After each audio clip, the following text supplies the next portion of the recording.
मैं हूं मनीष कुमार वर्मा और आप देख रहे हैं मेरा यूट्यूब चैनल। बेटा, जैसा कि आपको अगले दिन पढ़ा गया था, पुष्पी पौधों में लैंगिक जनन का थर्ड पार्ट, लेकिन हमने कहा था कि अगले दिन जल्द से जल्द ही इस लेसन का चौथा पार्ट आपको प्रोवाइड कर दिया जाएगा। अब चौथा पार्ट है पुष्पी पौधों में लैंगिक जनन का लघु बीजाणुधानी परागकोश या नर युग्मकोद्भिद means microsporangium pollen sac and male gametophyte. कहने का मतलब ये है कि ये जो लघु बीजाणुधानी है, इससे किस प्रकार से मेल का गैमेट बनता है, नर युग्मक बनते हैं, नर युग्मोद्भिद का निर्माण कैसे होता है। तो देखिए फिगर के माध्यम से देखिए। अभी आपने पढ़ा था परागकोश के बारे में। किसके बारे में पढ़ा था? परागकोश के बारे में पढ़ा था।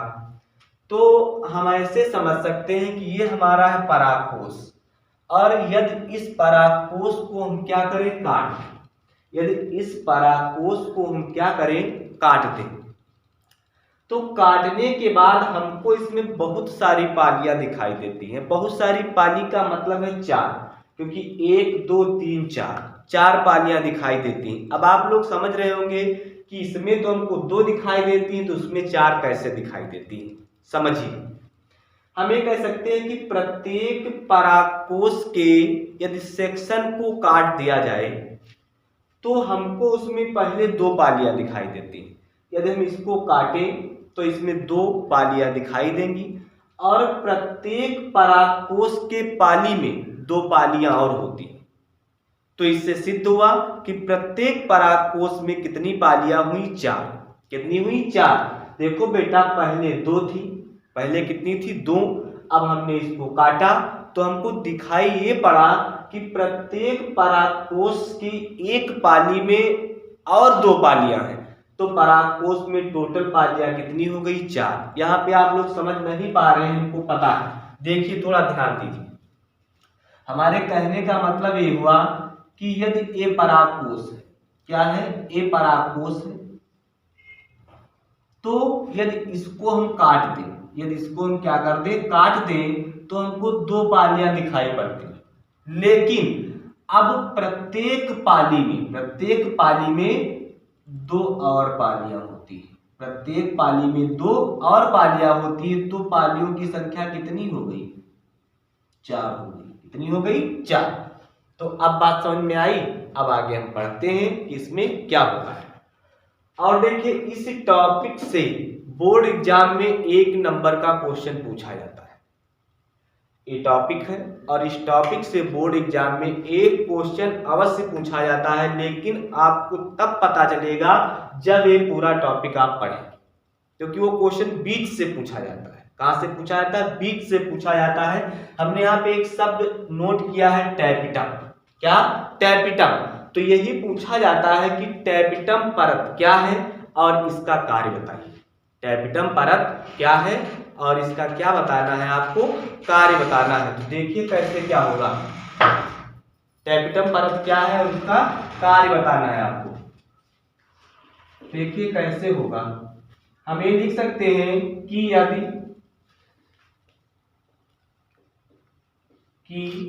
यदि किसी परागकोश की अनुप्रस्थ सेक्शन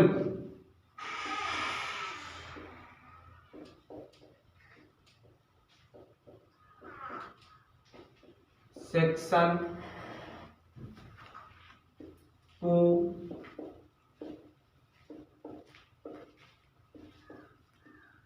काट दिया जाए, लेबल को लग जाए, काट दिया जाए तो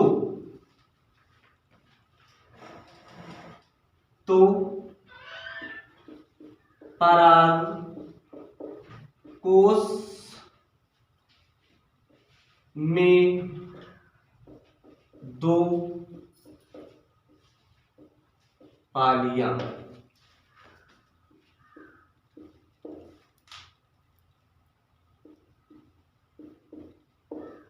दिखाई पड़ती है।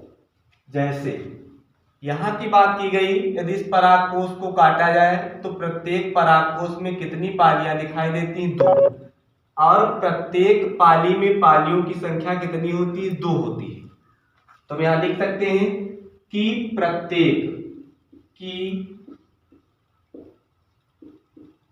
प्रत्येक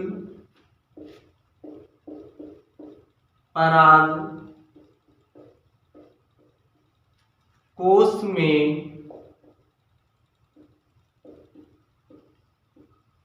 पालियों की संख्या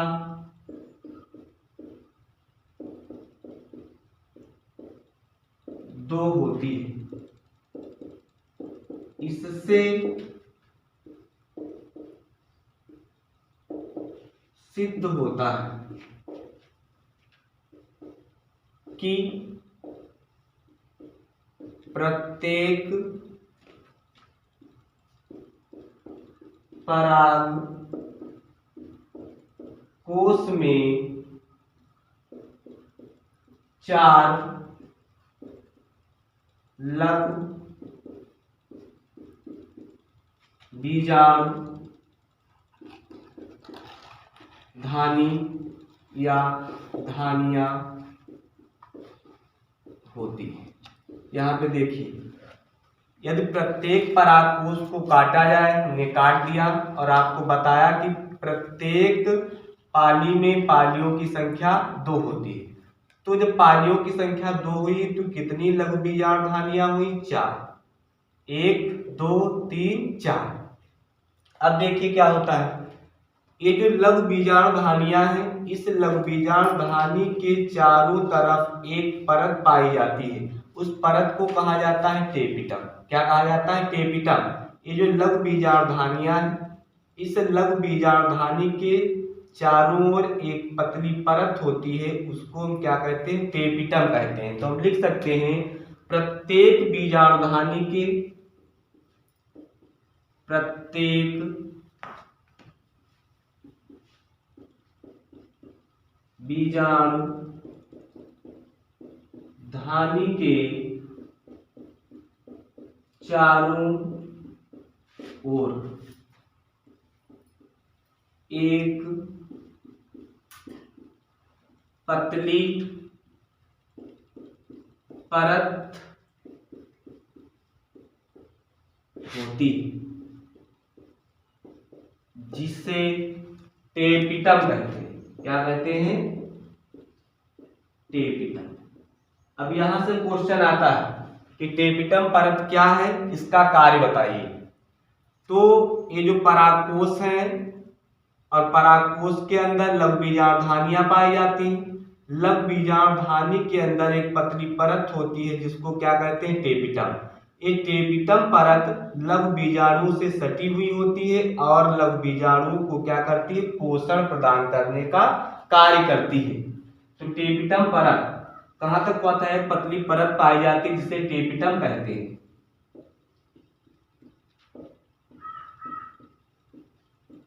टेपिटम परत लघु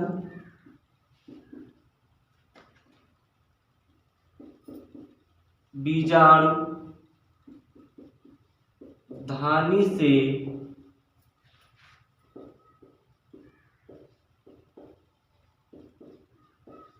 सटी होती है और लघु बीजाणु को पोषण प्रदान करती है। ये आपकी लघु बीजाणु धानियां हैं। इसके चारों ओर एक पतली परत होती है जिसको कहा जाता है टेपिटम। ये जो टेपिटम परत है ये लघु बीजाणु धानी से सटी हुई है और लघु बीजाणुओं को क्या करती है, पोषण प्रदान करती है। अब ये जो लघु बीजाणु धानी है ये वाली, इसके चारों तरफ 2-3 स्तरों का एक मोटा स्तर पाया जाता है जिसको कहा जाता है एंडोथीसियम। लघु बीजाणु धानी के चारों ओर 2-3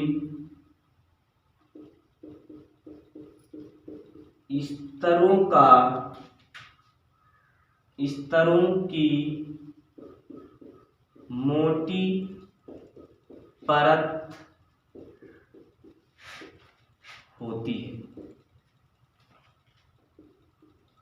जिसे एंडोथीसियम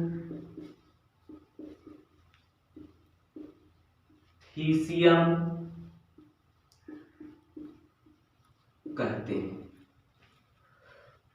लघु बीजाणु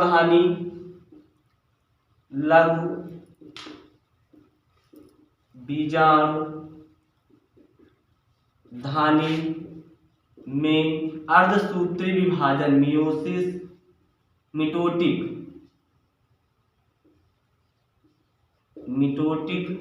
डिवीजन के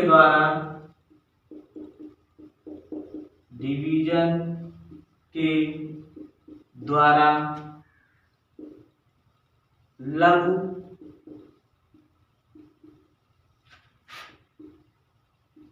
बीजाणुओं का निर्माण होता है। ये था आपका लघु बीजाणु धानी या परागकोश या नर युग्मोत भित्ति।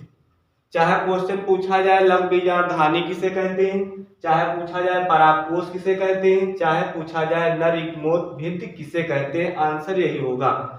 कि दोबारा समझ लीजिए कि ये आपका परागकोश है और इसको हमने क्या किया है, काटा है। यदि परागकोश को ऐसे हम देखते हैं तो 2 पालियां दिखाई देती हैं और यदि काटते हैं तो प्रत्येक पाली में 2 और पालियां दिखाई देती हैं, जिससे स्पष्ट हो जाता है कि प्रत्येक परागकोश में 4 लघु बीजाणु धानियां होती हैं और 4 जो लघु बीजाणु धानियां हैं इसके चारों तरफ एक पतली परत होती है जिसको हम टेपिटम कहते हैं। ये जो टेपिटम का स्तर है ये लघु बीजाणुओं को पोषण प्रदान करने का क्या करता है, कार्य करता है। बोर्ड एग्जाम में इंटर के पूछा जाता है कि टेपिटम परत क्या है और इसका कार्य बताइए। तो टेपिटम परत लघु बीजाणु के चारों ओर पाई जाती है। ये लघु बीजाणुओं को पोषण प्रदान करने का क्या करती है, कार्य करती है।